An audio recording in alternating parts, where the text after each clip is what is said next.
au moment où ce mandat commence,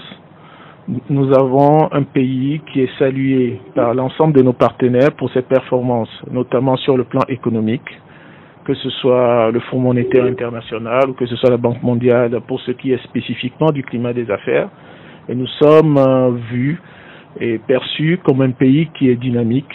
qui avance, qui engrange des succès sous le leadership du chef de l'État naturellement et qui a montré ces dernières années des capacités de résilience face aux difficultés.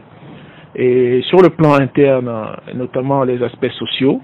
nous avons un taux d'électrification qui a été plus que doublé dans la période,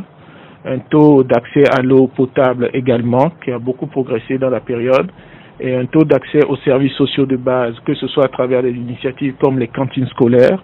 ou à travers des initiatives qui permettent aux populations d'avoir des moyens pour générer des revenus à travers les actions de développement à la base, que ce soit les comités de développement locaux, pour permettre à ces différentes communautés d'avoir les moyens de produire des richesses localement et pour pouvoir aller vers un développement endogène.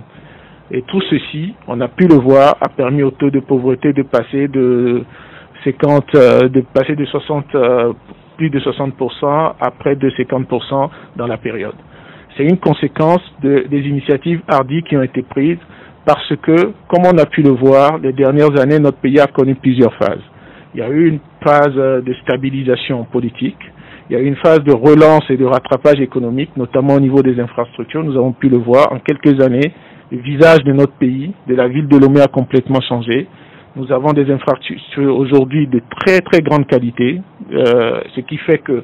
nous sommes parmi les meilleurs sur le plan des infrastructures. Nous avons un des aéroports qui est le plus performant dans la sous-région, le hub qui dessert l'Afrique de l'Ouest mais aussi l'Afrique centrale. Nous avons le port qui est le port le plus performant de la côte ouest africaine, à côté de pays qui ont des capacités autrement plus importantes que les nôtres.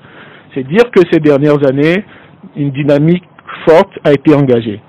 Et l'objectif, c'est que ces dynamiques-là puissent se poursuivre avec l'ensemble des Togolais, que tous les Togolais puissent bénéficier de cette dynamique et que cette prospérité vers laquelle nous tendons et pour laquelle nous nous battons, pour laquelle tous les Togolais se battent, par leur sens du travail, par leur sens du sacrifice, puisse effectivement bénéficier à l'ensemble de la population. C'est la dynamique même qui a conduit le chef de l'État à faire une nouvelle proposition aux populations togolaises qui ont bien voulu lui accorder un nouveau mandat pour mettre en œuvre cette proposition politique.